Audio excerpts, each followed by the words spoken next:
Hisense has released another stunner with the U8QG. This 65-inch television packs performance and price, and with the holiday season coming up, this might be the right TV for your holiday purchase. Stick around, I'll tell you all about it.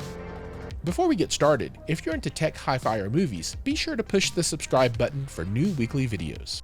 Welcome back, everybody. So Hisense has released yet another stunner television. This is the 65-inch U8QG. This is the new version of the U8N from last year, and they have, again, improved upon the television. Now, specs tell a lot, but there's a value story here that is really, really compelling. So we are soon going to be into the holiday season. Prices are going to drop, but this unit is already down to $1,100. Now, if you check the competition, you can see this is hundreds less already than the competition. Now, the question is this TV good enough at that price point to meet your needs? Stick around and I'll tell you about that. And we're going to start with what's going on the front of the TV.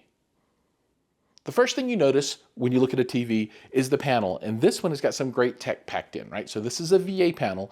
It runs at 165 hertz native refresh rate. That's going to be great for your gamers out there. And it's got 2048 local dimming zones. So haloing is going to be awesome. You're going to get that great black on white line so that you don't have all that bleed effect. Really, really, really cool. Now, while you think all that stuff is cool, there's even more cool stuff on the back.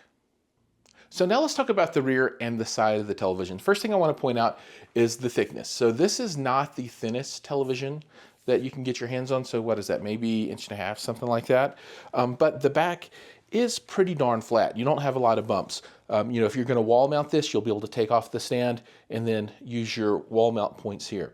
You'll also see on the back these speakers. These are your subs. This is a 4.1.2 sound system. And then down here, on the right-hand side, when you're facing the TV, you've got your power, and then over here, you're gonna have all of your different ports. So going from top to bottom, you've got your first USB port. It's got a USB 2 and a USB 3.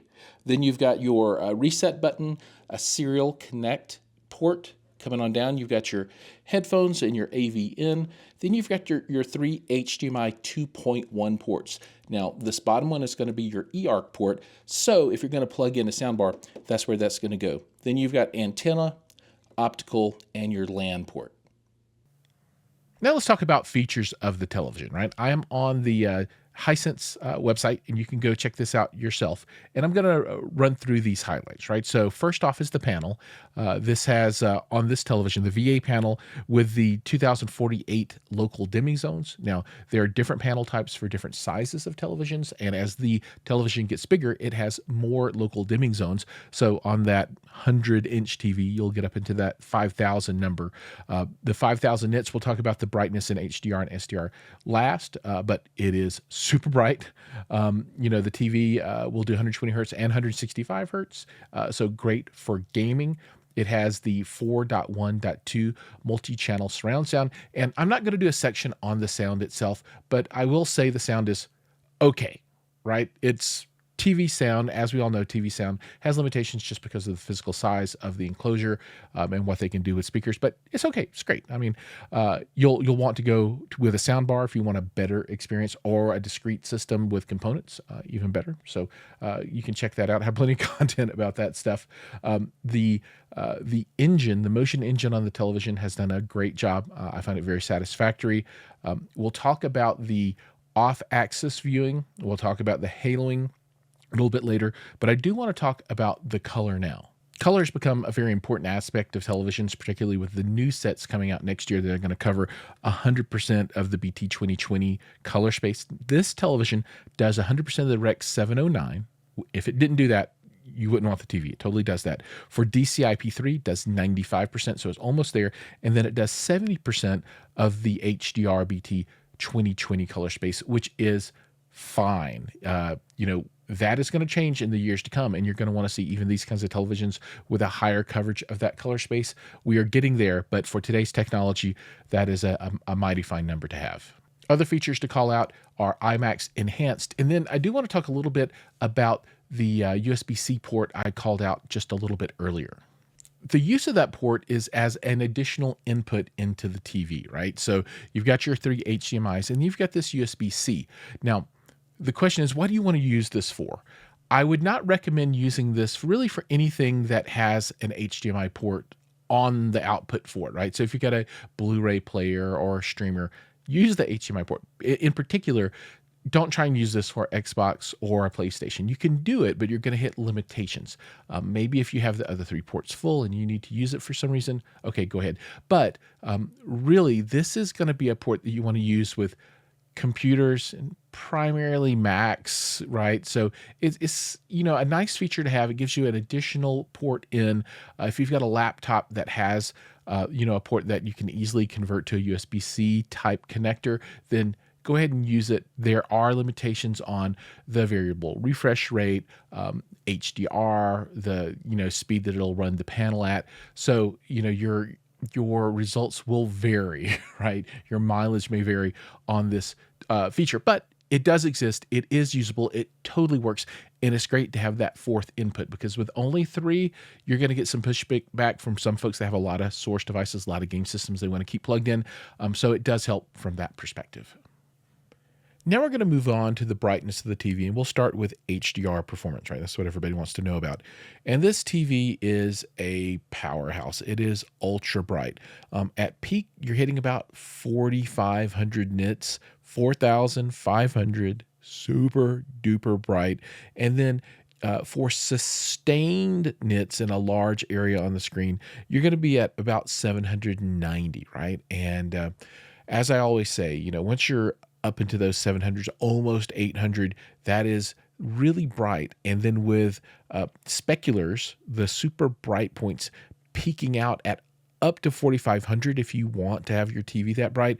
That's beyond anything that you would need. You're getting into the range of, let's take this thing outside, kind of stuff. It's extremely bright in HDR.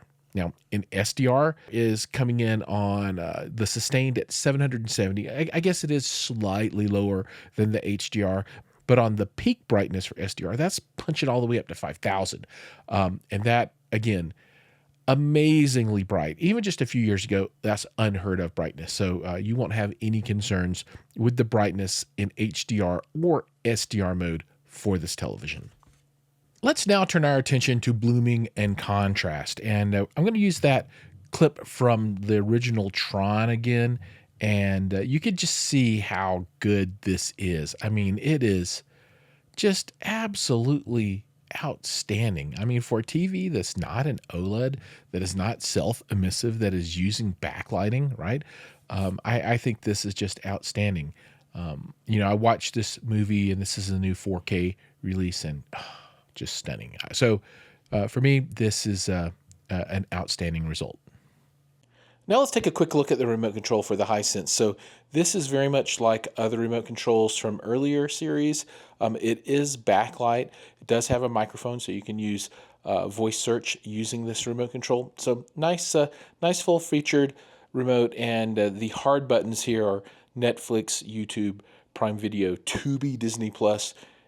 So those are the ones that I guess have cut a deal to include it on the front of the remote control. But all in all, nice solid remote that feels good in my hand. Now let's talk about an area where this TV really, really shines, and that is gaming.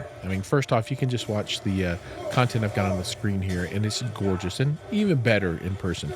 Contrast is wonderful, just really, really, really nice picture. But let's get down to kind of the brass tacks. So this has a very fast panel, 165 hertz, VRR, variable refresh rate, in full effect here. Everything's working well. There's a game mode that you will absolutely want to play in. And when you're in game mode, you're going to get around between 9 and 10 milliseconds of latency at 60 or 120 hertz in 4K mode. And that's typically where I play at, and that's where I expect most people are going to be at. Now, one thing I did notice is when you're using the USB-C input, you're going to get worse lag. So a nice feature to have, but I really see that port as just, I want to plug in my laptop and mirror the screen up there for whatever reason. Maybe watch a movie there.